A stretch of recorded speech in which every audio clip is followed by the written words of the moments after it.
Call the meeting to order, and if we'll have the invocation, Mr. Roger Stewart. Amen. Roger, would you please come to the podium?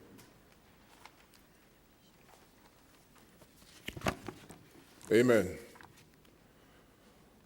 The God of Abraham, Isaac, and Jacob, we come together for the Mohave County Board of Supervisors meeting that we pray for our president and his cabinet, our elected officials, and those who are in authority position, that they will make rightful and godly decisions that will be for our benefit. We pray for the men and women who serve in the military, perform their duties with honor, that represent our great nation all around the world, their families, loved ones, and friends. Lord, help us to know and believe in the gift you have given us to keep us focused to make this meeting successful while following your ways, just as a servant to the people. Lord, you have given us the spirit of power, love, and a sound mind. We walk in the wisdom that comes from above, that is pure, peaceful, gentle, and easy to act upon, full of mercy and full of good fruits. We pray for guidance in the matter at hand and ask that you would clearly show us how to conduct our work with spirit of joy and passion. Give us the desire to find ways to empower others, to help us to work together, encourage each other to excellence. We ask that we will challenge each other higher and to go higher and further to the best we can be. Lord, this is the day that the Lord has made. Let us rejoice and praise your name forever. We ask this in the name of Lord Jesus Christ. Let everyone say amen. Amen. Amen. Supervisor Moss, if you'll lead us in the Pledge of Allegiance. I pledge allegiance to the flag of the United States of America and to the republic for which it stands, one nation, under God, indivisible, with liberty and justice for all.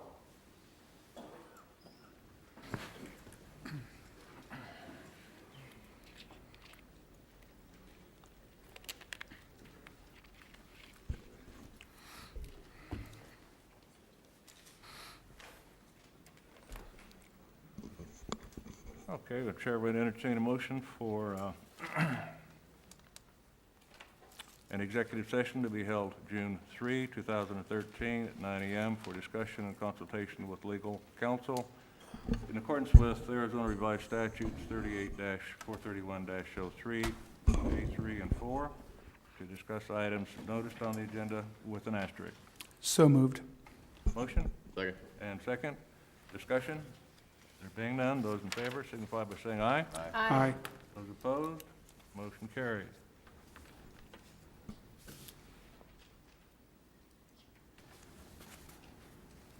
Committee or legislative reports?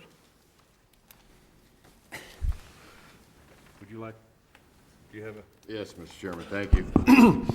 NACO recently sponsored a webinar regarding shale energy development. The shale oil and gas boom has rekindled North America's oil industry with tens of billions of dollars in revenues and hundreds of thousands of new jobs. Shales are fine-grained sedimentary rocks that can be a rich source of petroleum and natural gas. Over the past decade, the combination of horizontal drilling and hydraulic fracturing has allowed access to large volumes of shale that were previously uneconomical to produce. Natural gas consumed in the United States in 2009 was 87% produced domestically. This new technology is making us less dependent on foreign oil supplies. Based on the 2009 figures, the United States has enough natural gas resources to last for 110 years. There are some disadvantages, people will say, however, to this new technology. Our neighboring state of Utah and Colorado are home to what could be the biggest oil shale deposits. The U.S. Government Accountability Office and private industry estimates the amount of oil recoverable on what is known as the Green River Formation to be about 3 trillion barrels of oil. In comparison, in all of human history, we've only consumed about 1 trillion barrels of oil. However, in some cases, to drill for that oil would be far too costly. The new technology is more capital and labor intensive, and drilling one well could result in costs of $5 to $9 million. It takes a lot of resources and money to perform hydraulic fracturing simulations. For example, at a pad site south of Tioga, Texas, the Beacon site needed over 2 million gallons of water, 3 million pounds of sand, and costs upward of over $2 million to drill. In Colorado, drilling the Green River Formation might require so much water it would compete with Denver and agriculture for vital supplies. While the drilling and construction activities creates hundreds of jobs in a community, it also creates housing shortages which result in higher rent and the bidding up of wages. The industry also could make businesses become less competitive in large markets, have negative effects on non-energy industries, and could make a community less diverse and more vulnerable. With that, though, shale energy development is having a positive effect on many counties across the United States. With old oil drilling technology, counties would benefit from the drilling that would last for several months and then be done. With this new technology, counties can expect to benefit from upwards to 50 years of economic development. This type of energy development creates permanent jobs, not seasonal ones. It is estimated that the Balkan site in North Dakota could have anywhere between 7.4 billion barrels of oil to 20 billion barrels underground to be drilled still. In order for counties to benefit from the boom, they do need to realize 4 factors: that revenue from oil production won't be seen for 2 to 3 years after the production starts, but the demand for services will be immediate, that the location of production and revenue may be different from location of services and demands. That's kind of like if Utah gets it going and we have the people living here, we could have the services and demands on our side and the money on their side. That revenues may vary with energy prices or even with state appropriations, which greatly complicates infrastructure planning, and 4, the effective tax rates may vary considerably from state to state. And while we are currently no known shale wells in Arizona, our neighboring state of Utah has begun to explore the possibility of drilling oil shales on the Uinta Basin in eastern Utah. Right now, the cost is not economically feasible due to the amount of water that would be needed to do the process. However, over time, with new technologies, the drilling for oil shales on the Utah Basin could become a reality. One company is currently looking at the possibility of extracting the petroleum without using water. As our neighboring state, any economic development they receive does have an indirect effect on Mohave County. While there are still many disadvantages and studies need to be done on the impacts of this new technology, the future of oil shale development seems to be heading towards that method. I didn't get to add it on, but at the end of last week, the U.S. Department of Interior announced the release of an updated draft proposal that would establish standards for hydraulic fracturing on public lands. So that's something that we should be watching. The Rural Public Lands County Council that I sit on held another meeting this month, giving us an update on what is going on in Washington, D.C. pertaining to the counties. Both the House and Senate have now held hearings on the need to establish active national forest management and extend the SRS PILT payments as part of any reauthorization of secure rural schools payments to counties and school districts. The Obama administration is continuing to try and collect a portion of the already paid secure rural schools payments to counties, school districts, and states, with a bipartisan group of governors and our members fighting it. The PILT payments authorized last will be made in June to all counties, minus the inevitable 5 to 7% sequester. RPLCC is working with the National Forest Counties and Schools Coalition and National Association of Counties to extend both programs for 5 years, or as long as Congress will agree to impose an active management requirement for the Forest Service. Governor Jerry Brown of California last week threw in his support for hydraulic fracturing in California. Governor Brown is looking for a long-term economic solution for the people of his state, and Brown's comments reflected the reality that California needs revenue, and the best way to generate dollars for the long-term well-being of the state is through oil fracking. In other good news regarding fracking, Interior Secretary Sally Jewell announced a hydraulic fracturing rule for federal lands, which to some degree would allow states to propose their own standards, so long as they are as strict or stricter than the federal rules. If this is as far as the federal government intrudes into the fracking issue, the nation may well yet sustain the opportunity of a lifetime, which has been given to exploit oil and gas in a way which will make America more independent of foreign oil. The House Natural Resources Committee marked up and passed 18 bills last week, including the following key bills impacting national policies. H.R. 687, the resolution Copper Land Exchange by our own Rep. Paul Gosar would exchange private lands for the national forests in order to open up one of the world's largest copper mines, employing some 4,000 people. H.R. 761, the National Strategic and Critical Minerals Production Act of 2013, would define minerals that are necessary for national defense and security reasons, domestic manufacturing, agricultural, housing, telecommunications, healthcare, and transportation, as well as for the nation's infrastructure, including pipelines, refinery capacity, electrical power, generation and transmission. This does include renewables, overall economic security, and the balance of trade. H.R. 819 would provide for continued motorized access to the Cape Hatteras Natural Seashore on the outer banks of North Carolina. For Westerners are used to fights over motorized access to federal lands, this bill draws the eastern members of Congress into the access to federal lands battles that we have here in our state. House Natural Resources Committee Doc Hastings announced the formation of a new Endangered Species Act working group, which is designed to focus on what works, what doesn't, and how it can be changed. The act was last reauthorized in 1988, but has been extended annually by language in the appropriation bills. With heavy emphasis on conservation, the Senate Agricultural Committee passed a bill that would focus on energy production and require farmers to adhere to strict conservation measures in order to receive crop insurance subsidies. The bill is believed to cut $23 billion in current agricultural spending. The new bill says that farmers receiving crop insurance subsidies would have until January 1st of the fifth year of the bill to comply with the new conservation requirements.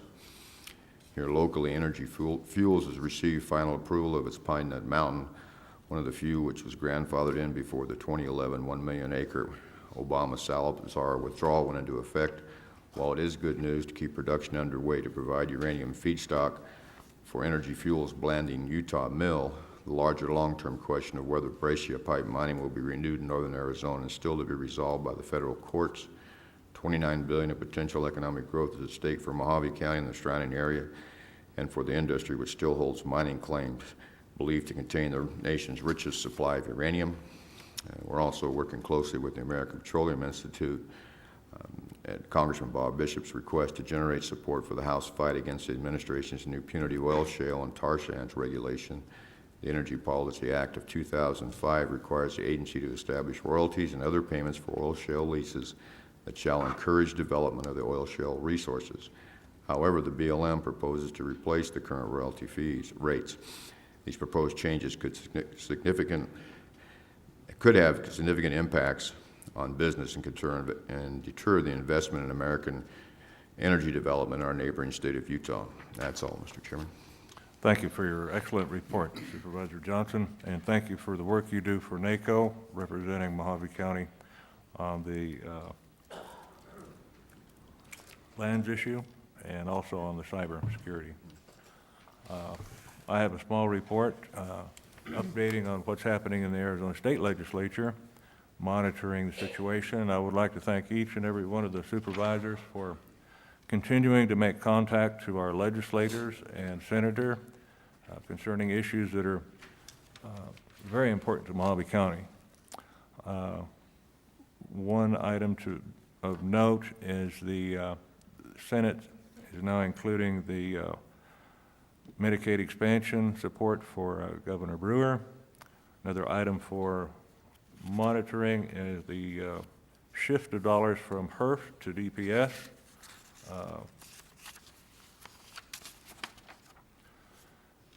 And also an item that has been in the newspaper of late, and the appropriations of the lottery dollars.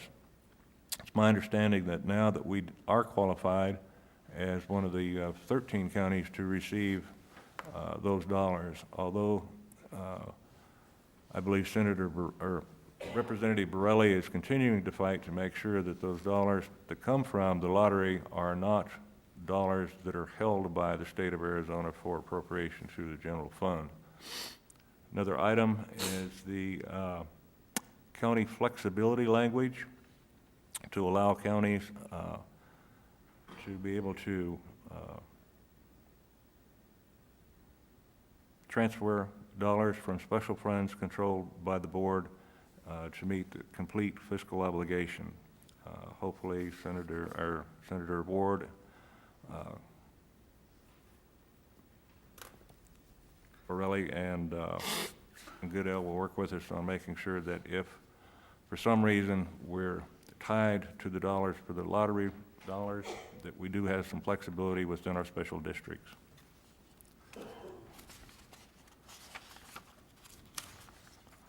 Anything, any other supervisor would like to add to the current legislative report? Okay, that's the end of my report. Now we go to the county manager's report. Good morning, Mr. Chairman. I had no report today. Okay.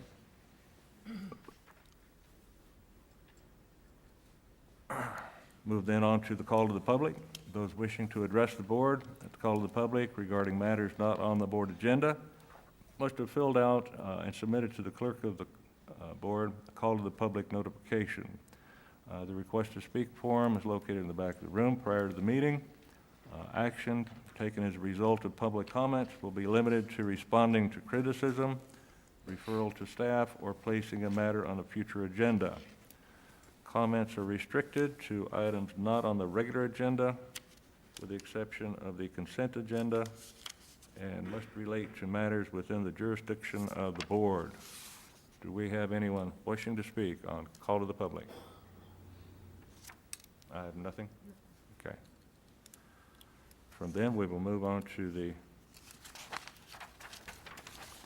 consent agenda, items 5 through 18. Any supervisors wishing to withdraw any items from the consent agenda?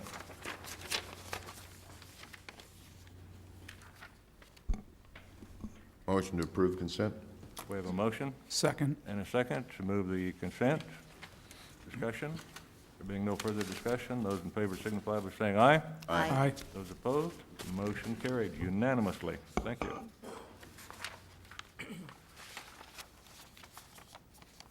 Under public hearings,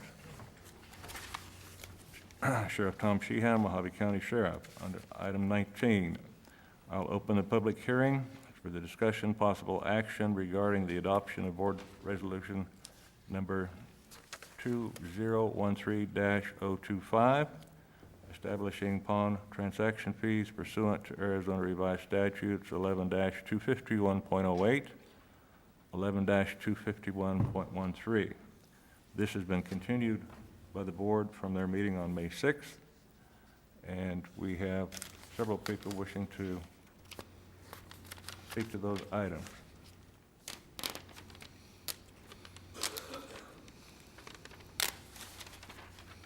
Amber Smith.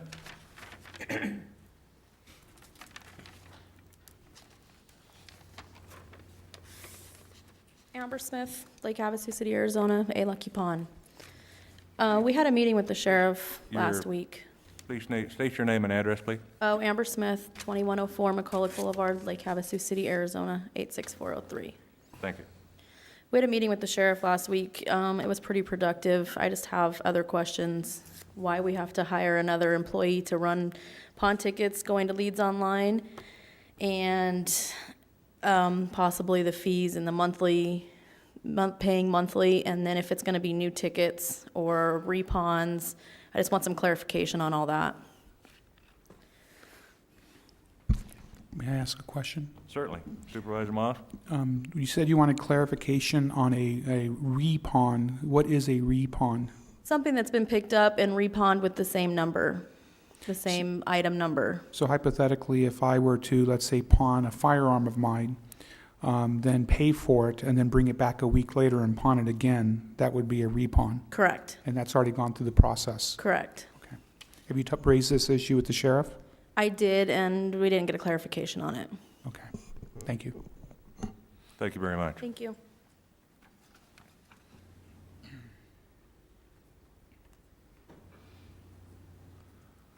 Rosabella Homer?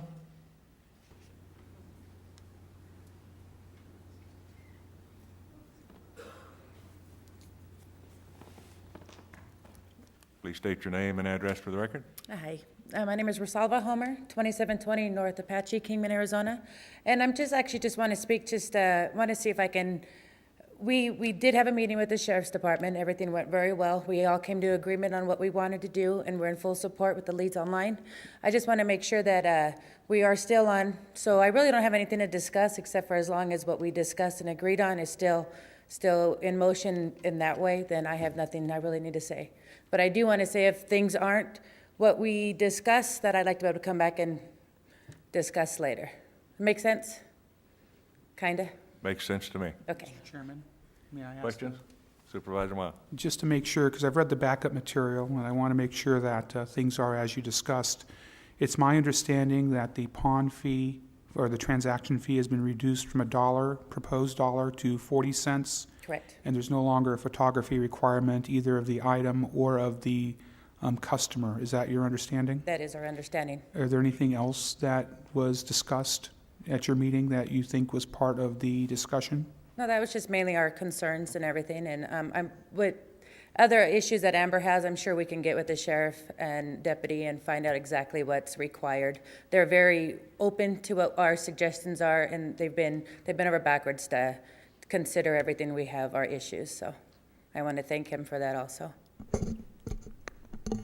Thank you. Any further questions? Thank you. Jerry Homer?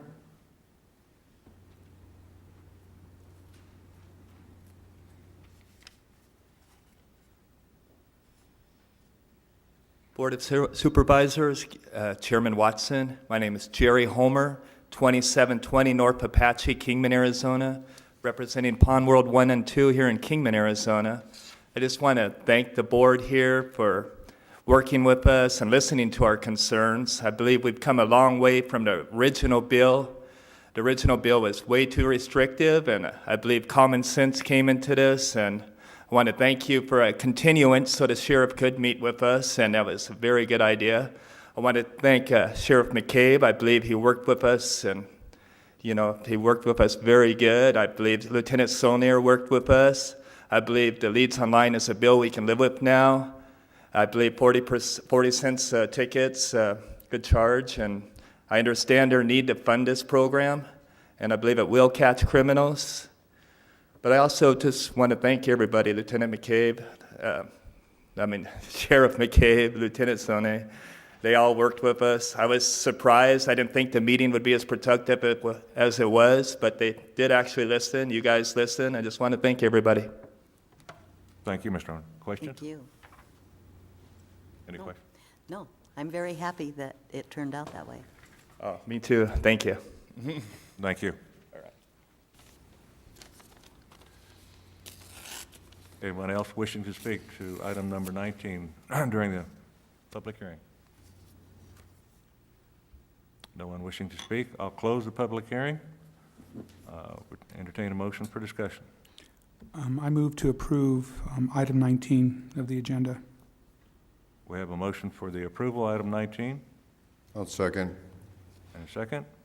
Any further discussion? I would- All good. I think Supervisor Johnson and I both want to say something.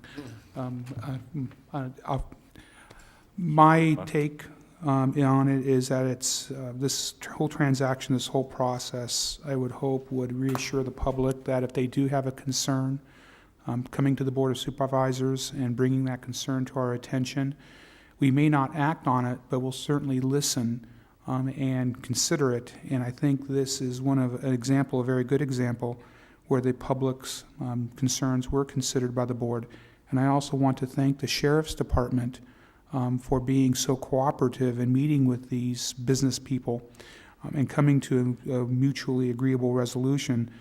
When it comes to the process that we're trying to achieve, conversation, communication, cooperation is the way to go. Get everybody, all the stakeholders on the same page, and this is an example of how effective that process can be. And I'm glad our sheriff is an incredibly professional person. Our Sheriff's Department is an incredibly professional organization, and I think they have the best interests at heart, and I think of the community at heart. And I think this whole process with their engagement with the pawn shop owners, these business people, has indicated that they're perfectly willing to balance the needs of the law enforcement with the concerns of the business community. And I just want to commend them and our business people for engaging in this process. And so thank you very much for dealing with the board and delaying this matter for a few weeks so that we could reach a resolution which everybody could live with. And that's all I wanted to say, and thank you. Thank you, Supervisor Moss. Supervisor Johnson? Chief Deputy McCabe, would you like to come forward, please?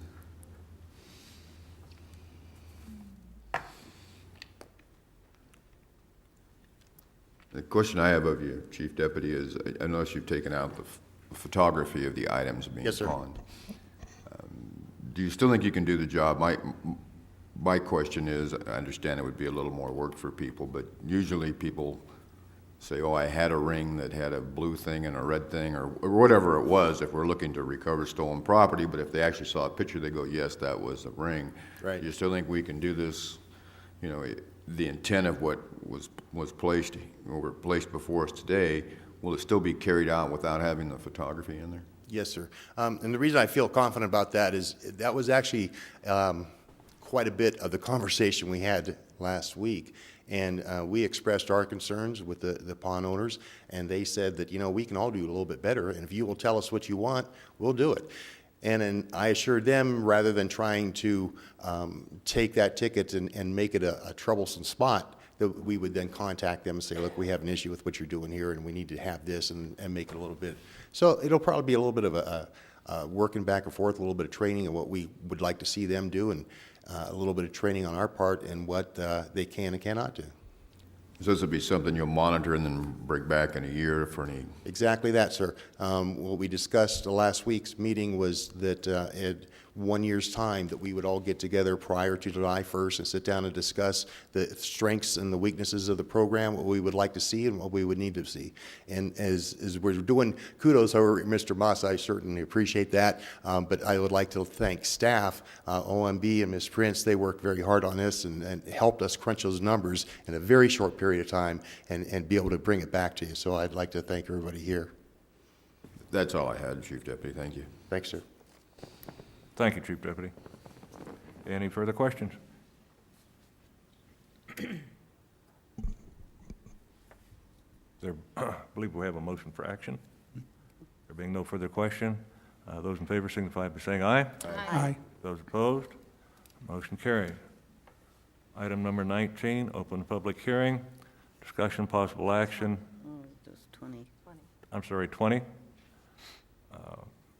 Open the public hearing for the discussion, possible action, adoption of Board Resolution Number 2013-26, approving the Mohave County Ordinance 2013-03, establishing the requirements for reportable pawn transactions and payment of related fees pursuant to Arizona Revised Statute, Section 44-1625. This has been continued from the board from May 6th.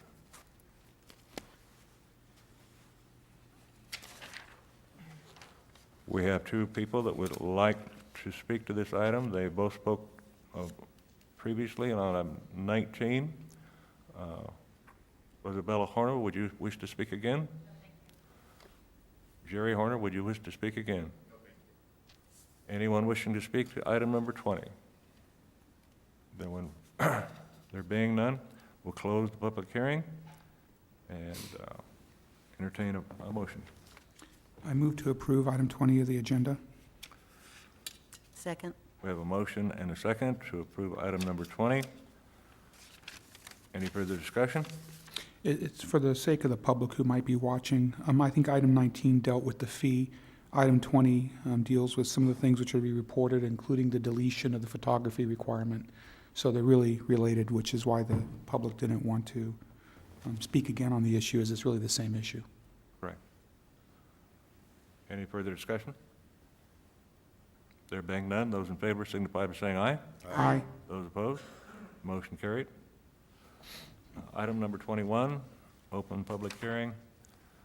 Discussion, possible action regarding the approval and authorize the chairman to sign on behalf of the Board of Supervisors.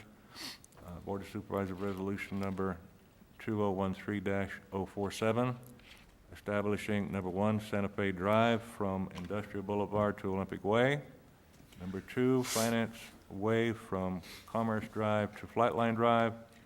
And number 3, Shipping Lane from Mohave Airport Drive to Finance Way as Mohave County highways for the purpose of accepting these roads, paved roads, into the Mohave County Road Maintenance System.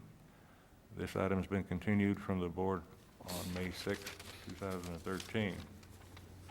We have one person wishing to speak to this item. Mr. Robinson?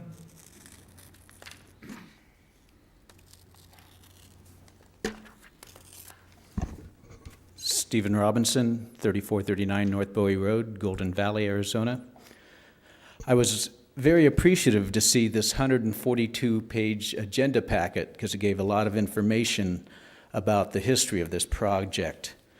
And I would first like to say to Chairman Watson and to Supervisor Buster Johnson that you've been consistent in your opposition, and you are correct that the contract obligates Kingman, not Mohave County, for the cost of maintenance and improvements as verified by pages 60 to 71, where it makes it clear that the city is liable for the improvements. They state out perfectly that the airport, which includes both the airport itself and the industrial park, are all covered under the same obligation.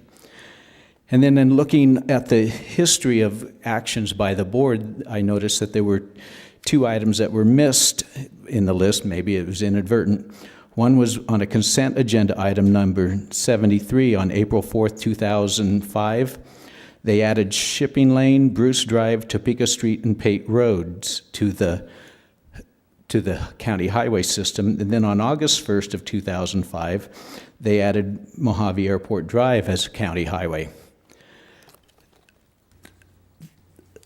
In spite of all that, because my commitment is for the improvement of our economic vitality of our county, I believe I have to support passing this and making the county highways, because we do want to have a good, vital airport industrial park for the people. And even if there is a problem with it, I think we just say, hey, for the public good, let's make this happen. And I'd even heard rumor that part of the reason why Kingman asked for this in 1988 was because of some petty bickering on the board at that time. I don't know if that's true, but I'd heard those rumors around. And I think that's important that we get beyond that and we do what's right for the city and the county. I believe that it is important that we provide quality roads where it matters and where it provides jobs for the people. So while 2 weeks ago I may not have been in favor of it, I believe because of the economic impact it will have, that we should prove this, accepting these roads, and clear up the whole situation, because part of my opposition was based upon the fact that in the last 5 months, my road has been paved or has been graded one time out in Golden Valley, and it's a regular road. Thank you very much. Thank you, Mr. Robinson. Anyone else wishing to speak to item number 21? Close the public hearing and entertain a motion. I move to approve item 21 of the agenda. I second. We have a motion and a second to approve item number 21. Further discussion? I do have some comments, Mr. Chairman. Chairman. I asked for this item to be continued to today's meeting so I can look into matters a little more. Previous to the continuance, we had received the agreements between Mohave County and Kingman, and I believe, based upon those agreements that I reviewed prior to our last meeting, that Supervisor Johnson was correct in that the city of Kingman had agreed to undertake the liabilities, which I would interpret to include the roads associated with this industrial park. On the other hand, my understanding of the basis for bringing this in was that it would advance the greater public good of the county if we were to bring these into the roads. And I wanted a chance to look into that statement to see whether it indeed was true or not. And I spent basically a good part of a week ago Friday touring those roads and touring those facilities with Mr. Riley and Mr. Bennett, two economic development heads. I've also reviewed from the county administration a great deal of documentation regarding the economic impact of that area. And just to give the public a general idea, that industrial park employs a little more than 1,200 people, directly employs a little more than 1,200 people in Mohave County. Does not include the indirect employment that those jobs themselves make. It generates roughly $500,000 in property taxes, both real and personal, each year. That industrial park has the capability of expansion. The problem is, in the roads which would assist in those expansion efforts are in a very, very poor state of repair. I'm not an engineer, but I could eyeball these roads that we're talking about, and they are pretty bad. And if I were a industrial user who was thinking about bringing in a couple hundred jobs into Mohave County, into these expansive areas, I wouldn't be particularly fond of it because the road, I wouldn't be certain as they currently stand, would withstand the traffic.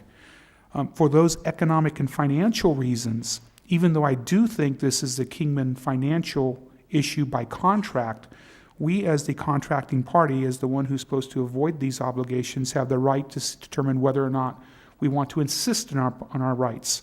And I really don't think it's in the interest of Mohave County, Arizona, that we insist on our rights, because we'll be cutting our own throat when it comes to bringing more business in to this area and continuing to employ 1,200 or more as that park expands into the Mohave County system. Kingman gets none of the property taxes associated with that industrial park. It's all us. So if we want to obtain the benefit of that park, I believe it's in the best interest of Mohave County that we support the development of that park. And I think it would be counterproductive for our property tax revenue and our employment numbers if we'd failed to follow through on that. And because of that reason, despite the agreement between Kingman and Mohave County, I do think it's on our best interest that we get those roads developed. Thank you, Supervisor Mott. Supervisor Johnson. Mr. Chairman, the only thing I had to say is the things you mentioned are correct. Where I would question is that land was given to the city of Kingman to sell and use that money to repair, part of it to repair those roads, and that's my question. I mean, we should be seeing a copy of their, what's happened to the money from that land all this time. If I could respond to that to some degree. And Supervisor Johnson, during my meeting with Mr. Riley, I asked him that very same question. He gave me a verbal, and then he gave me a printout of some of the monies that they've generated and where they've gone.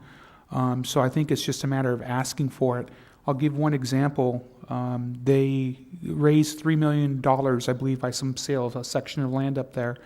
That $3 million was used to qualify for a $30 million federal grant, which was used to extend the runway. Example after example, and they've actually improved many of the roads out there themselves. They didn't come to us until they really needed it. So I do believe the monies have been well expended. I do also believe, for the sake of not just my knowledge, I think it should be shared with the board and the public, that maybe our administration should ask the airport authority with an accounting of the monies that have been received and a summary of where they've been expended, so that we know and the public knows where those monies are going. From what I observed and what I saw based upon the documentation, I think they're being very good stakeholders, and I don't see a lot of waste that's gone in there. The improvements they put in personally are very, very substantial and would cost tens of millions based upon my eyeballing of it. But it is a question that should be asked, and a more formal report should be requested. I don't think it should hold up this road issue, though. Right, Thank you, Mr. Chairman. Supervisor Johnson. I agree and appreciate that, because the comparison we have is the Bullhead Airport that we still oversee, we didn't give away, and to my knowledge, we've never got in there and paid any of their roads. They've used all their own funds. Is that right? Correct, Bill? Mr. Ekstrom? I don't think we've gone in there with any. Mr. Chairman, Mr. Johnson, no, we have not performed any services like that in Bullhead. So assuming that this is broadcast in Bullhead City, we can expect a demand from them to follow this. I won't comment on that potential future event, except to say that I would apply the same standards I'm applying to this one, which is how much money does it bring into the county, what's the condition of the roads, and what are they trying to do. I've attended several nonprofit events at the airport in Bullhead City. For example, it's the Eagles program a couple months back where they came in. It was actually Kingman Flyers who came into the Bullhead City airport, and they took small children up in the airplanes trying to convince them to, or trying to demonstrate to them the joys of flying. So events like that have occurred. While attending events like that, the roads in the Bullhead City airport seem to be in incredibly good condition. They were, now whether that's because they haven't expanded as much as the Kingman Park has, or whether they've managed to use their resources differently, I don't know. But I do know that the situation in the Kingman Airport is very poor, and if we want to encourage job growth and maintaining existing business, we need to do something on this particular event. Thank you. Any further questions? Comments? There being none, those in favor signify by saying aye. Aye. Aye. Those opposed? Nay. Motion carried. Item number 22, open public hearing, discussion, possible action regarding the adoption of Mohave County Ordinance number 2013-05, providing false information to or withholding information from the Board of Supervisors as continued from the May 6th meeting. This item is under Supervisor Stephen Moss. We have one person that would like to speak to this item, Mr. Robinson.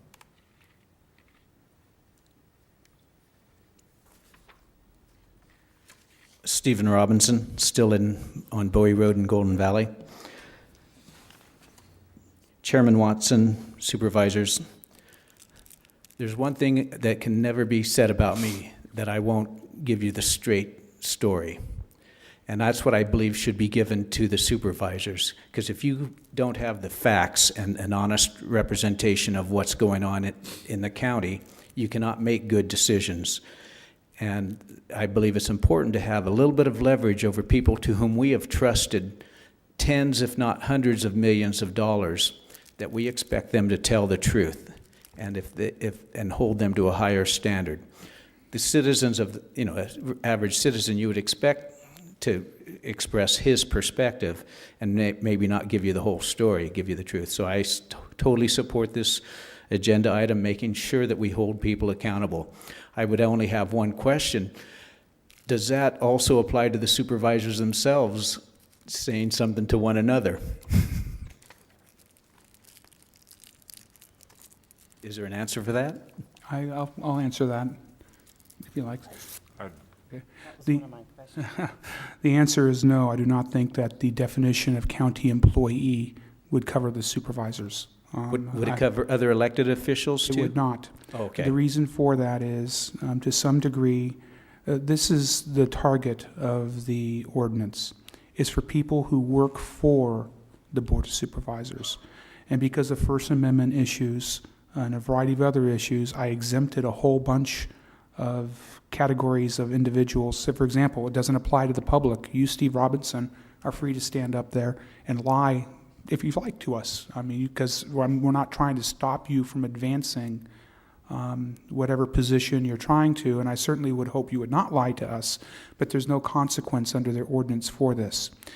The reason for it being limited only to county employees is it is directly related to those persons who report to the Board of Supervisors, and as part of their job, they're providing us information. That is a very, very narrow segment of the world out there. For example, if you were to meet me in the hallway and a county employee, let's say Mr. Latowski, I'm going to pick on him for a moment. If he was to talk to me in the hallway outside of this meeting, outside of this Board of Supervisor meeting, that ordinance would have no applicability to him. It wouldn't apply. It applies only when all five of us are sitting up here together and they are reporting to us on an issue that we're voting on. So individually, it doesn't protect Steve Moss's right to receive information correctly. It protects the Board of Supervisors' right to receive information from their direct employees. So it doesn't apply to the greater world, other public officials, anything of that nature. I don't know if it was in the ordinance or in the packet introduction, but I thought it said the phrase any supervisor, so I'm confused by that. If it says that, and I'm going to pull it up here in a moment, it means that, okay, the Board of Supervisors, those persons elected to the Board of Supervisors from Mohave County, Arizona, his or her lawful successor, sitting at a lawfully noticed meeting.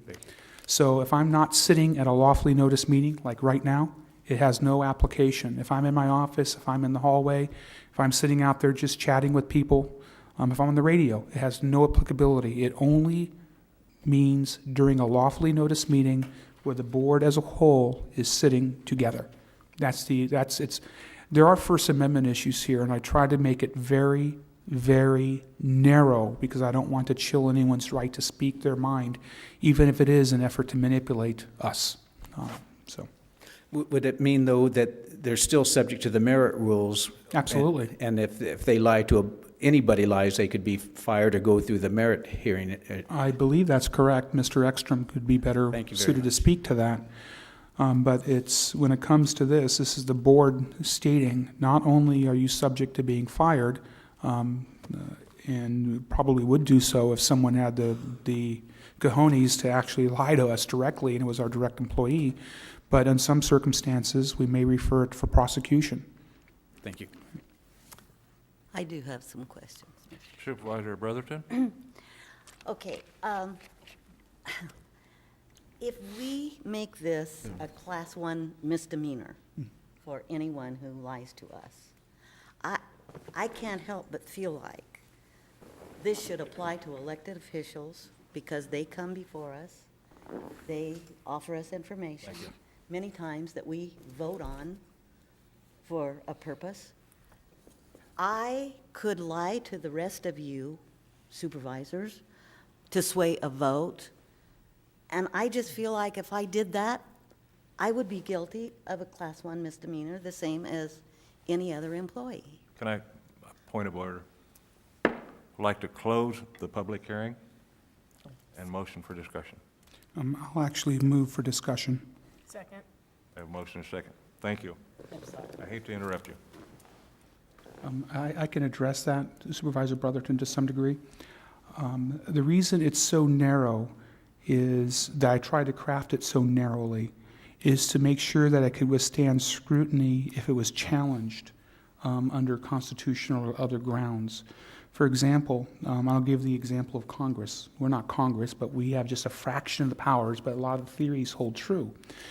If we tried to pass an ordinance, or the federal government passed a law, the federal government saying that a congressman can't lie during Congress, it would fail on constitutional grounds because they have legislative immunity to some degree, and they're free to say whatever they want up there. The same would, I believe, to a fragment, hold true with us and other elected officials. As a matter of philosophy, I agree with you. As a matter of enforceability, I think we would have passed a worthless law that would not hold up. So that's why it's directed in a very narrow form and time, which is this meeting, and is directed to a very narrow classification of people, which are people who report to this board to provide us information. I can't control there's executive immunities and executive privileges and legislative immunities and the legislative privileges and the judicial immunities and judicial privileges. And the longer or the more expansive we make it, the more likely we'll just wasted our time and done a worthless action. This is to ensure that we get good information as a board as a whole. It is not designed to pick a fight, which we would likely lose, in my opinion, if we tried to rope in the county attorney's office or the judges or ourselves into it, because I don't think it would hold up. Whether that's right or wrong, I believe that's the current state of the law when it comes to elected officials performing their duties. They have a lot of protections, maybe needlessly so, but they do. And I think that if we pass it to apply to them, even though I agree with the concept, it'd be worthless. We would have created a worthless law which would not be enforceable. That's why it's so narrowly crafted, and that's why I avoided fighting a lot of battles in that ordinance, because I want it to be held up in very narrow circumstances, which would give us some legal, as opposed to just merely contractual, right and to expect that we are going to receive good information from our employees. So that's the reason. It had nothing to do with denying your philosophy. I believe 100% in that. I just don't think it would hold up on scrutiny. Further discussion? Sure. Mr. Chairman, Supervisor Moss, I agree with what you're trying to do. Where I think we're going to have a problem is that we're making a special class of person where maybe Attorney Ekstrom can help me out on this one. Supervisor Moss is an attorney also, but if it doesn't apply to everyone, how can we apply it to just the people that work for us if everybody else can come up? Kind of one of those racial issues, where only the... I can respond first if Bill wants to follow up with that. My first response to Supervisor Johnson on that point is, it is a very narrow class of people, but it's not a discriminatory class. We're not saying if you're of a certain race or a certain religion or a certain political affiliation, a certain ethnicity. We're saying if you take a county check and you work for the Board of Supervisors. And so we're imposing a burden on people who have a duty to report to us, and I think it's perfectly permissible for us to do that. So we're not discriminating against anybody on an impermissible basis. It's in my opinion of the way the system works. It's perfectly legal to discriminate, as long as it's not unlawful discrimination. I can say I really like Italian food and hate Spanish food, which is untrue, but I could say that, and that's perfectly fine. It's if I say I'm going to retaliate against Italian people and support Hispanic people that I would be unlawfully discriminating, and we're not doing that here. I didn't realize we were getting so close to lunch. Yeah, it may be a subconscious slip on my part. I just have one more comment to make. Supervisor Brotherton. If this passes, I'm going to be very careful, because I know there was some controversy here a while back. I personally was involved a little bit in it, where one of the department heads gave some information to the Board of Supervisors and quoted a House bill and what that House bill said, or Senate bill, I'm not sure which at this point in time. And that department head was accused of lying, because the Senate bill, that particular Senate bill, did not say that. It did not go that far. However, in going back, we found that that bill number was wrong on the backup material, and he had misquoted, well, he had quoted what was there, but it was a mistake. So if this passes, I'm going to be very, very careful about how I judge this, because people can misspeak and they can make mistakes. There can be mistakes in the backup material, so we certainly have to be pretty broad-minded in that area and check these things out. Can I respond to that, Mr. Chairman? I would like to, if I Sure. may, please. I understand where you're attempting to go, Supervisor Moss, and it is a very serious situation which we're looking at. I think the item that's missing from this is intentionally providing false information. I think if that were added to your ordinance, I could feel more comfortable with it. If I could, Mr. Chairman? The ordinance already has a knowing standard, so you have to knowingly misinform the board, which goes to Supervisor Brotherton's concern, is it's not a lie if you believe it to be true. And secretarial or typographical or stenographer errors as to the bill number is not a lie. The substance was true. So if you knowingly attempt to deceive the Board of Supervisors under the ordinance, then there are consequences. If you make an innocent mistake or you yourself are misinformed, and I'll give a major example. You know, George Bush, when he decided to go invade Iraq, I really think he thought there were weapons of mass destruction there. He didn't lie. He had information. You know, he thought that because Saddam Hussein thought he had weapons of mass destruction. It turned out his generals and scientists were lying to him because they didn't want to get shot for not producing weapons of mass destruction. So you have to knowingly intend to deceive the board for this to apply. And I believe that language is in the ordinance. If you or yourself are deceived, you're not knowingly intending to deceive the board. If you innocently make a mistake by citing to the wrong Senate bill, though the substance of what you stated is true, you also knowingly didn't intend to deceive the board. It's a very high standard, and I suspect that it would be very difficult to prove someone violated this ordinance. But that's intentional because it's a serious issue, and we want to make sure that if we ever did move against someone for violation of this ordinance, that they failed in every way to do their job to us. If it's an innocent error, if it's a typographical error, if they themselves were deceived, or they just made an honest mistake, it would not apply at all. It'd have to be a knowing deception. Thank you, Supervisor Moss. Any further comment? Yes, Mr. Chairman, I was waiting for Mr. Ekstrom to let us know if the county attorney's office had an opinion, because I didn't see anything signed off there, if they were even, I didn't see anything signed off by the sheriff either on this, if they were going to come over and arrest people or prosecute people.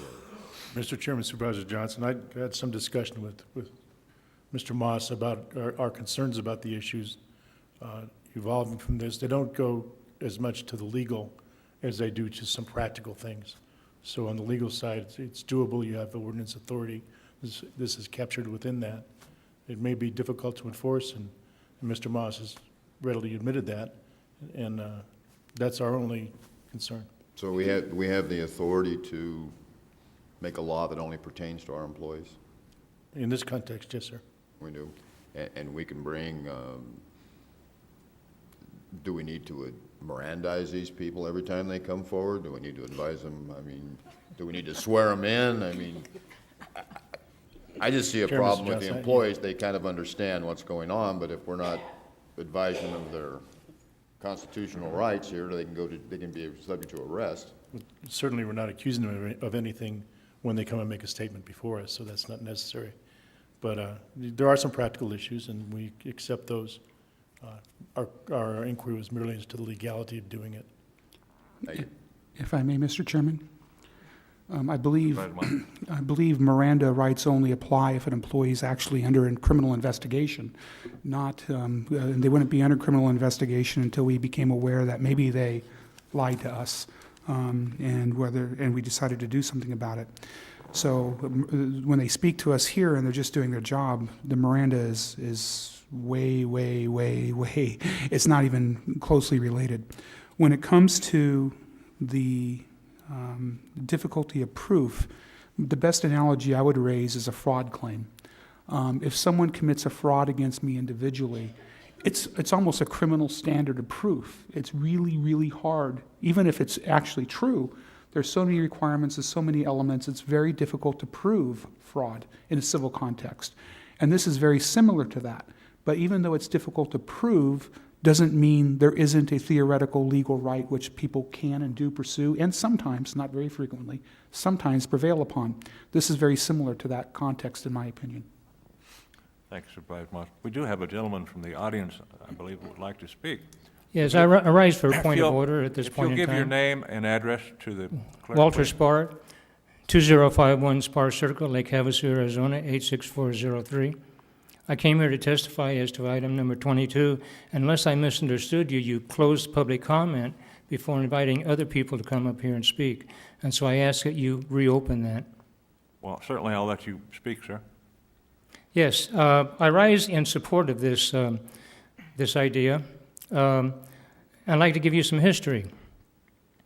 Several years ago when I came to town, I was putting up a construction project, and there was a scam going on with the local building inspector. You would either pay him some money under the table, or he red tags your building. So I would not pay him, so they red tagged my building and stopped my project. So for the next 2 years, I talked to my elected officials and argued with my elected officials, trying to convince them that this scam was going on. They were inundated with so many false and misleading statements and documents from the staff that they would not support my problem. I had overwhelming evidence that this was going on. I took it to the county prosecutor's office, and a bogus manufactured reason why they could not go forward with it was given to me. So I did it myself.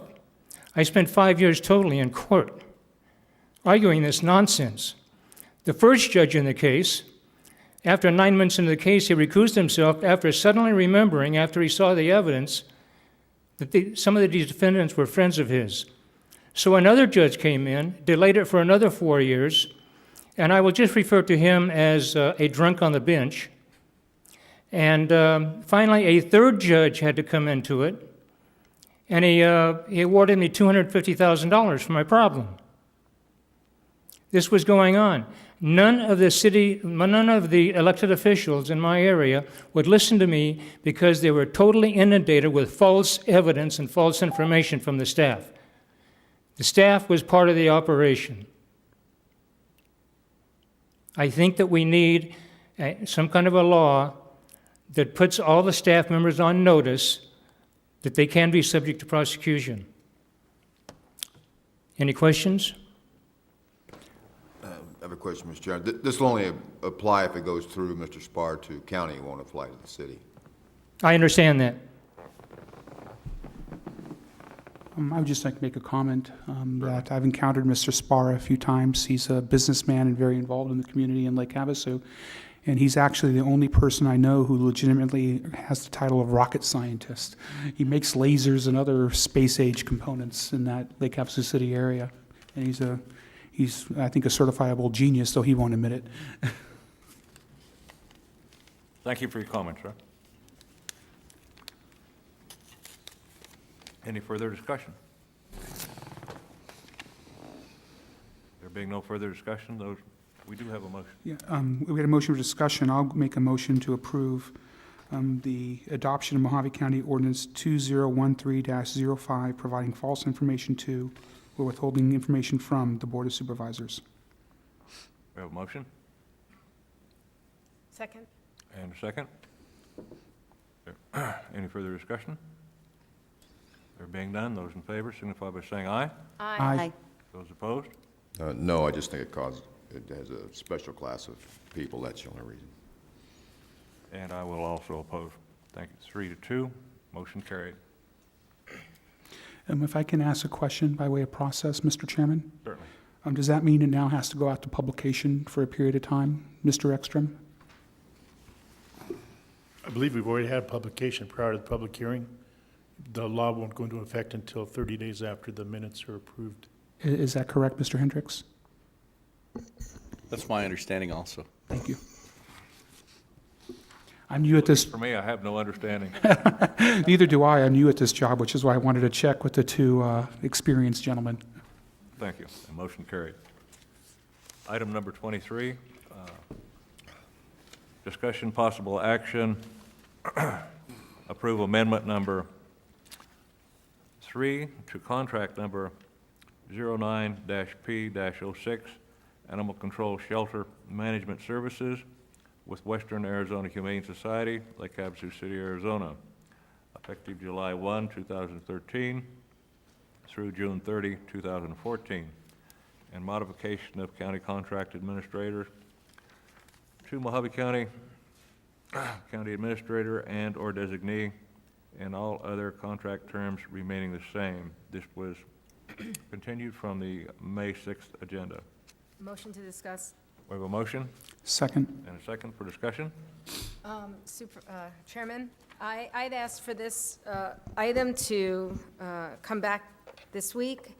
I had some issues with that contract that I wanted addressed, and met with procurement and the county administrator, and I believe all those issues have been taken care of. Very good. So I make a motion? Go ahead and make a I'd motion. like to make a motion to approve. Second. I have a motion and a second for approval. Any further discussion? There being none, those in favor signify by saying aye. Aye. Those opposed, motion carried. Item number 24, Mr. Chairman, I'd make a motion for reconsideration of item 75, the previous board meeting. we have a motion. I'm sorry, I didn't hear you, Supervisor Johnson. Yes, a motion for reconsideration of item 75 from the previous meeting. Okay, we have a motion. I'll second the motion. Mr. Chairman, I would make a motion for discussion of, oh, need a vote, never mind.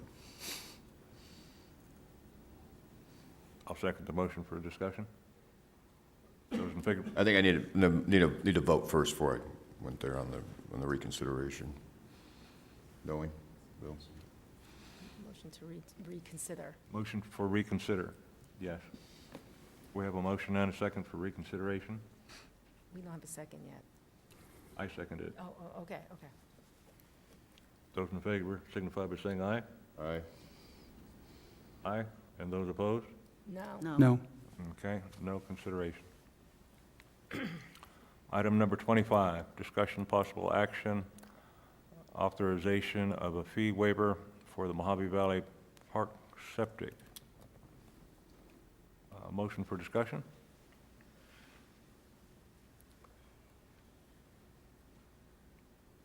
There is no motion? Passed. I believe that was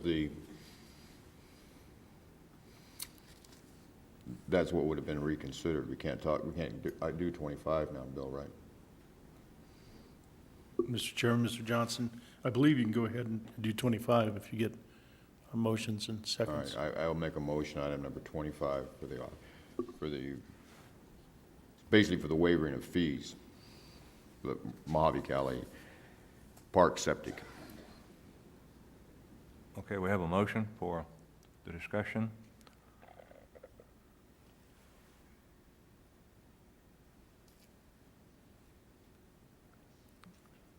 Dies for lack of a second.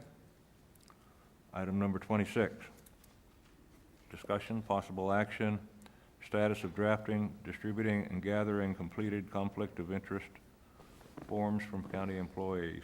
This has been continued from the board at April 1st, April 8th, and May 6th. Motion for discussion.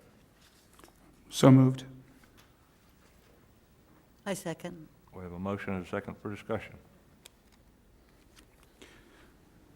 May I, Mr. Chairman? Supervisor Moss. I've been speaking with Mr. Ekstrom on a few occasions regarding this item, and I believe he's included a brief memo in his letter. What it came down to, my major causes of concern, I think have been addressed, and under the enumerated examples of what would be a de minimis conflict, example number 2 and example number 6 caused me concern. Example number 6 has been corrected by requiring a family member's, and I use the plural, their interest to be aggregated, and I believe the new version does contain language requiring family members' interest. So if it's below a certain percentage, but you have multiple family members involved, those percentages are combined. And so that takes care of that. The second one was number 2 regarding landlord-tenant relationships.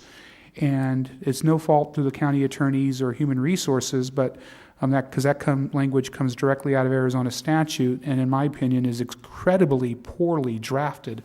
And I don't think that any layperson, including our county employees, and I think Mr. Osuna was an example of that when I questioned him on that, would actually understand what the legislator was getting to. I do believe Mr. Ekstrom's additions to that language takes care of it. Insertion of the word residential, and then having another sentence which says essentially, notwithstanding that, if you rent land to or rent from the county, you have to, and you're an employee, you have to disclose that conflict.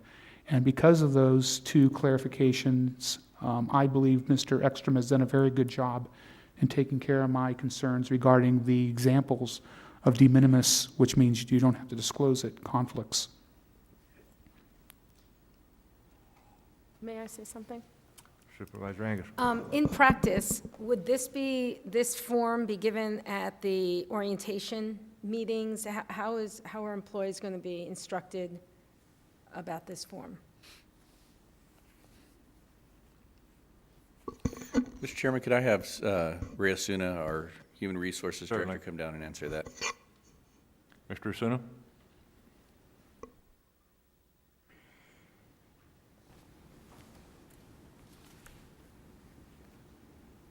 Supervisor Watson, and Chairman, and Supervisor Angus. To answer your question, Ms. Angus, yes, it would be given out at the NEO. Today's their new employee orientation. But also as we roll it out and distribute it, working with the department heads, those will be given out to the department heads as we implement this. And of course, as the backup says, every year we will revisit this new policy with the employees to be sure that it just raises their consciousness to report anything that might be developed. In terms of information for employees, Mr. Ekstrom and Mr. Bob Taylor have offered to present this information at every new employee orientation and also to provide training at the department staff meetings. Excellent, thank you. Mr. Chairman, I have a question, Mr. Osuna. Certainly. Supervisor Johnson? The employees don't have to fill this out until they have a conflict, correct? The law does not require that this be handed out until the employee realizes they have a conflict. Thank you. I have a question, Mr. Asuna. I'm going back in the annals of my mind, might be a little bit, few cobwebs. I believe that the whole concept of conflict of interest had more to do with elected officials than with employees, and going back in my thought process. But the most important thing, I think, that's involved in the entire concept of conflict of interest is the involvement of that person in the decision. Is that correct? Mr. Chairman, that is my understanding.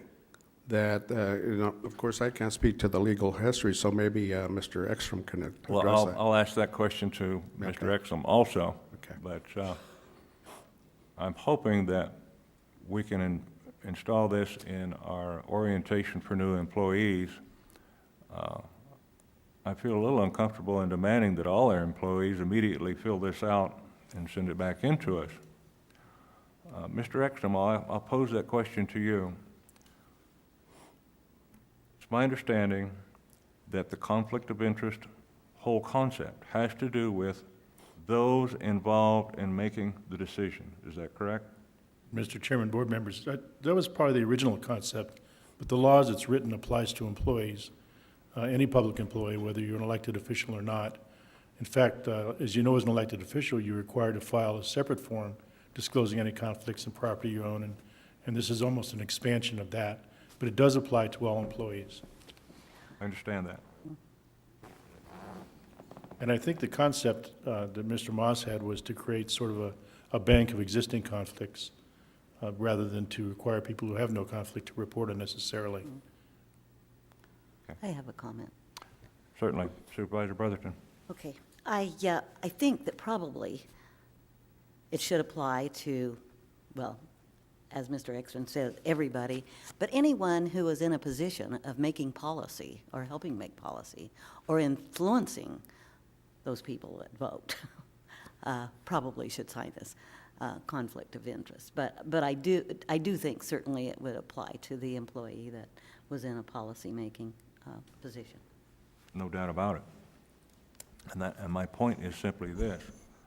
It is those people involved in making those decisions. It doesn't necessarily have to be a person that might be related to a person that has something on the agenda, but have absolutely nothing to do with the decision. If I may, Mr. Chairman? Supervisor Ma. And I hate to be the devil's advocate, but No, it's all right. That's why we have debates, you know. It's, I've played the role of devil's advocate on more than a few occasions. My understanding of item 26 is it's just bringing us in compliance with existing state law. It's, for whatever reason, this wasn't being done, and I'm trying to, or I think the board is trying to bring us into compliance with the existing state law. And any employee who knows that a family member is doing business with the county, whether they're a decision maker or not, is obligated to disclose that relationship. The purpose for that is we, as the decision maker, need to be aware of that potential conflict. I don't think it changes whether or not the contract, for example, is awarded or not, because I think the same standard applies, and that is simply is it the lowest, most reputable bidder in most cases? Because if the employee gives us the best deal, we're probably going to take it. But it's so that we and the public know what's going on, because if it's above board and transparent and known, I'll give an example. The whisper, the rumors that there's insider dealings going on, the sting is drawn, and if it's a known and above board, it cuts the legs out from under the theory that hidden deals are being made behind closed doors. And that's why I think all employees, even if they're not decision makers, are required under existing Arizona law to make that disclosure, so the public is aware of that transaction and that they can be reassured that despite the relationship, that the county still got the lowest, best deal from the most reputable bidder. I think that's the purpose, is transparency. Yeah, comment. Certainly. Thank you, Supervisor Mott. Supervisor Brotherton? So if an employee does not know of any relationship with anyone who might be doing any business with the county, they can just put NA on there and sign their name and... I don't even think they need to, they could do that, but I don't even They think, wouldn't even have to. I don't even think they even need to do that. Okay. And to go further, if I have an evil twin brother who I was separated at birth about and didn't know, but that brother submitted a contract to the county and I was unaware of the relationship, or that they submitted the contract, I'd have no obligation to disclose because I didn't know. You know, I didn't even suspect. Okay, very good. I have one more item. And Supervisor Angus. And according to the law, these disclosures must be in a file that the public can come in and look at any time. That is correct. Supervisor Watson, Supervisor Angus, that is correct. It doesn't, the law doesn't designate where the file is. Some counties, cities put it in the HR department, some in the finance department, some at the clerk of the board. Very good. I just have one question. If we further,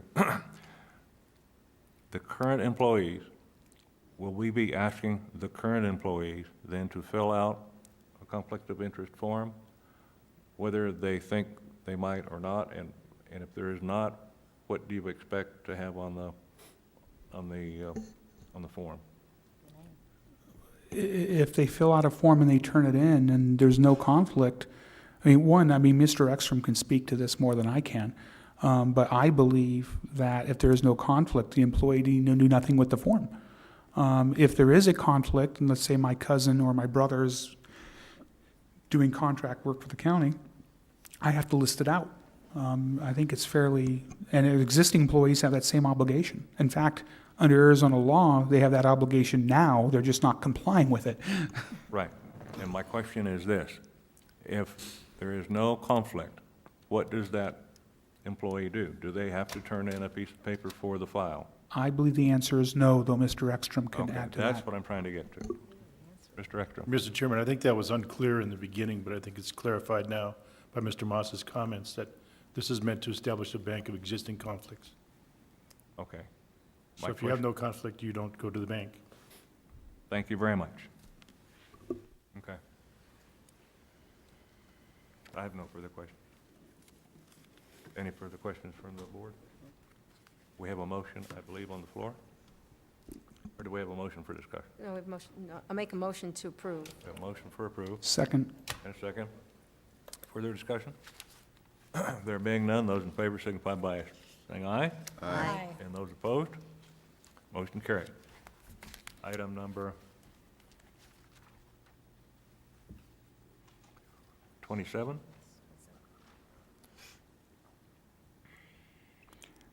I move for That's discussion. Discussion, possible action, compliance with the minutes, recordings, warrants, requirements of ARS 11-217 as continued from the board April 1 and May 6th. I move to discuss item 27. Second. We have a motion and a second for discussion. Those in favor signify by saying aye. Aye. Aye. Those opposed, motion carried. I asked for this item to be placed on the agenda after comments from certain people, private citizens, and then after a conversation I had with the editor of the Lake Havasu City newspaper. And the primary complaint, I'm going to summarize the discussion. This is summary, it's not intended to be in great detail. The comment was first, why aren't the written minutes up on our website? We're not in compliance with law. And where's the warrant register and why isn't also not up on the website or attached to the agendas? After some conversation, it turned out, and I think this is correct, that the posting of the video, the live video of this meeting, was in compliance with the legalities when it came to posting minutes, because it's minutes and or a video audio recording. The written minutes in any event would be forthcoming and also posted once they were generated. And my understanding from the clerk is part of the reason or reasons why that did not occur more quickly is one, we've been having very, very long meetings with 5 supervisors who all have comments to make appropriately. And the clerk's office was missing an employee or two, and so they're trying to stay above water, and they were not going as fast as they would prefer and as fast as some reporters and newspapers and private citizens would prefer. My understanding is when it comes to the written minutes, there is now a hired employee who will be assisting with that process, so it will be greatly accelerated. So both the minutes and the will be posted in addition to the video recording, which essentially puts the county in a belts and suspenders approach when it comes to complying with our legal obligations. And as to the warrant requirement, my understanding is from the clerk of the board is that they're always included within, or at least a summary of those transactions are included within the consent agenda, and the actual warrants are then attached to the approved minutes and will be posted in addition to the decisions that we made from a day in and day out basis. So the reason I posted this there was to tell the public as a whole what's being done, and I thought I would also, in order to reassure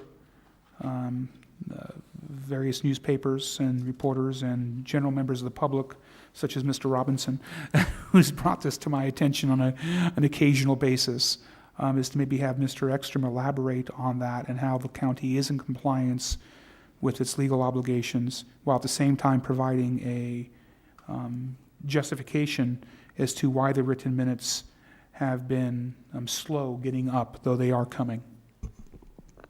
And that's all I really had. I hope Mr. Ekstrom can add to that. Mr. Chairman, Mr. Moss, I had an opportunity to meet with Ms. Prince and go through these procedures and evaluate them. I'm satisfied now that what we're doing is in compliance with the law.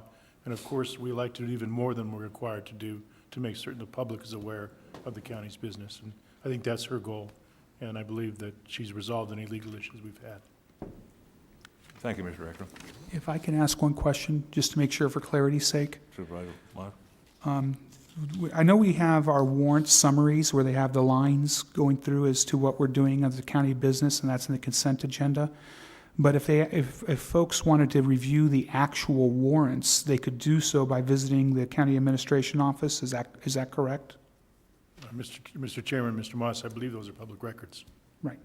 And so, but is attaching to the consent agenda the warrant summaries, the computer printout where it shows dates and disbursements and et cetera, is that sufficient compliance with the statute, knowing that the public or anyone else has the right to review the actual paperwork as opposed to the summary with the warrant requirement of ARS section 11-217? Did you have a comment? Administrator Hendricks? Mr. Chairman, Supervisor Moss, Nathan McDaniel, our IT person, had a discussion with the board about transparency and stuff that he was doing with our computers, and I believe currently if I'm not mistaken, and we can have Nathan expand on this, but on openbook.az.gov, that posts, which is a state website, we're currently posting all of our transactions, all of our warrants.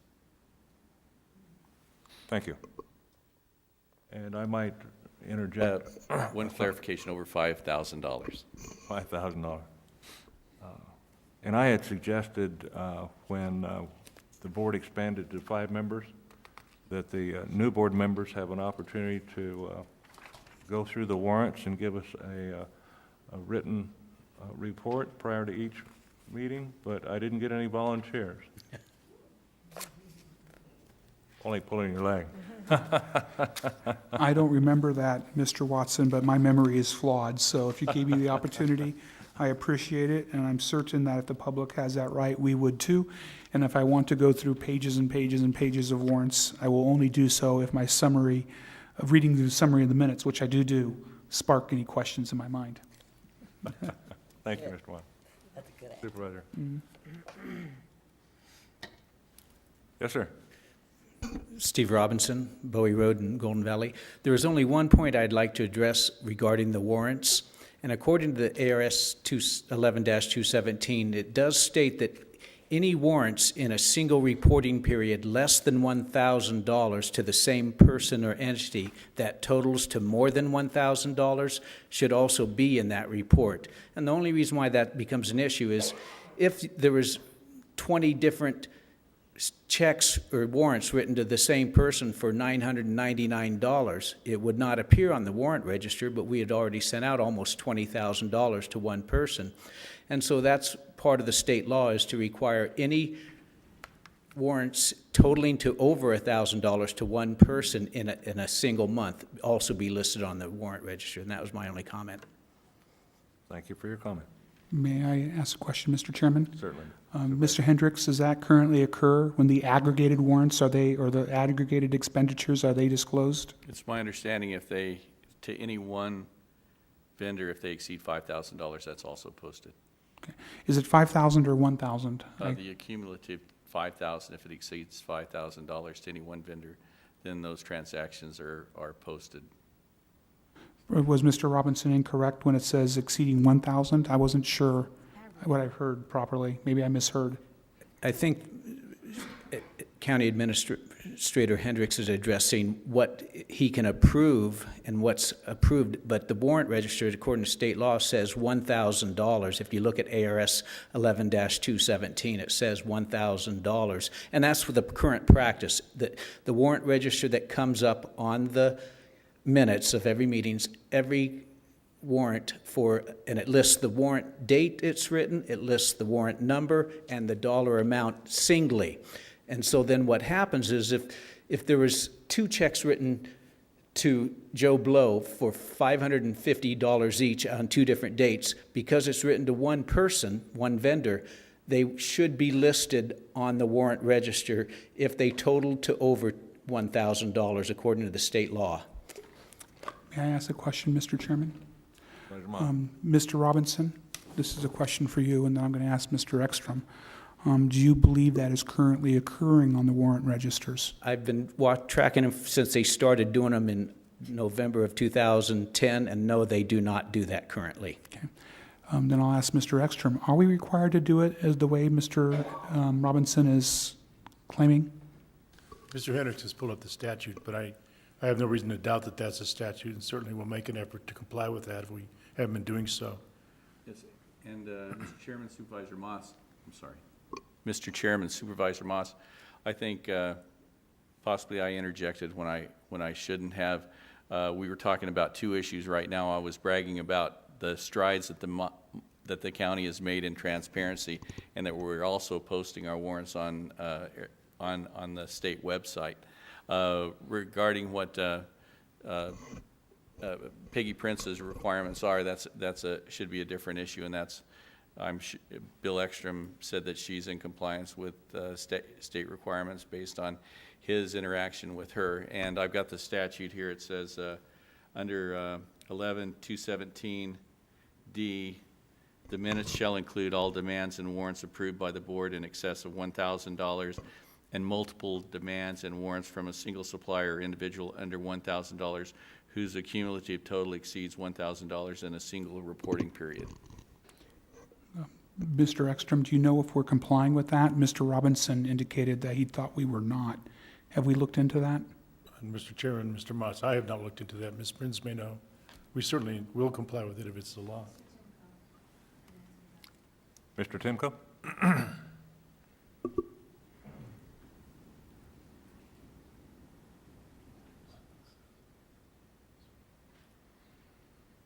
Good morning, Mr. Chairman, members of the board. My office prepares the warrant register that becomes backup for the agenda item on the consent agenda. As I pointed out to Mr. Moss when this issue first arose, I showed him that month's warrant register, and I showed him specific examples where checks individually less than $1,000 were aggregated and reported in the warrant register. So I believe we are complying. Thank you. Thank you, Mr. Timko. And I know that Mr. Timko has discussed the warrant register with me. I don't recall that specific data point, but that's probably more a failure in my memory than it is anything else.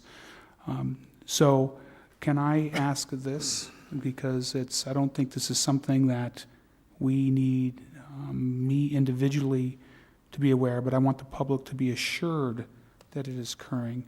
If we as a board can request that Mr. Ekstrom review this with Mr. Timko and then report back to us next month so that the various papers, journalists, and individuals are assured that this is occurring. Is that in the form of a motion? It is a motion. Thank you. Okay, let's make sure that our clerk has that clear motion.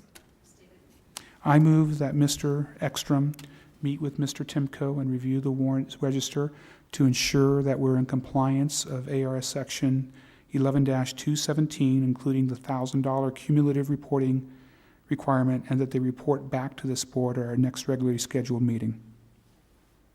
We have a motion and a second. Further discussion? There being none, those in favor signify by saying aye. Aye. Those opposed? Motion carried. Item number 28, approve adopting the position of Mohave County Board of Supervisors that is in our county's best interest to support the City of Kingman's application for Tiger grant, the Transportation Investment Generating Economic Recovery Discretionary Fund Program for the Rancho Santa Fe Parkway traffic interchange, and authorize the chairman of the board to sign the letter of support. Mr. Chairman, I'll make a motion for approval. We have a Second. motion and a second. Questions? There being none, those in favor signify by saying aye. Aye. Those opposed, motion carried. Item number 29, approve the county administrator's agreement effective May 20, 2013 through December 31st, 2014.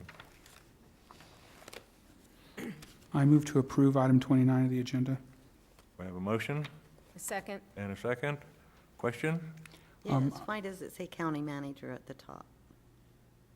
You're looking at the job description that I put together, which is not I part of think this that just agenda. hasn't been changed. Just And hasn't been if it's still there, that means I didn't collect that typo. So, but that's next month. That's the comparison, I believe. Yeah. Oh, yeah, it could be the comparison.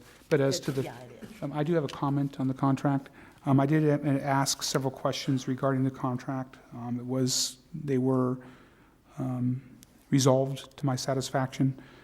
For example, one of the questions I asked, there's a clause in the contract that states that the county administrator could be let go if he convicted of a crime which the county is a victim without having to pay compensation which might otherwise be due.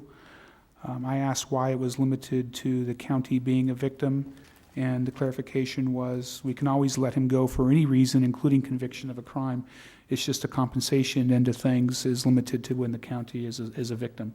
So if Mike Hendricks, and hypothetically, is convicted of treason, we can and still would fire him, even though the county would not be the victim. So that was the major. Excuse me, but if he was convicted of treason, we would still have to pay him the compensation. We're not the victim. We're not the victim. The United States government would have to go for him for compensation then, not us. There's also a termination clause in the contract for good reason or no reason.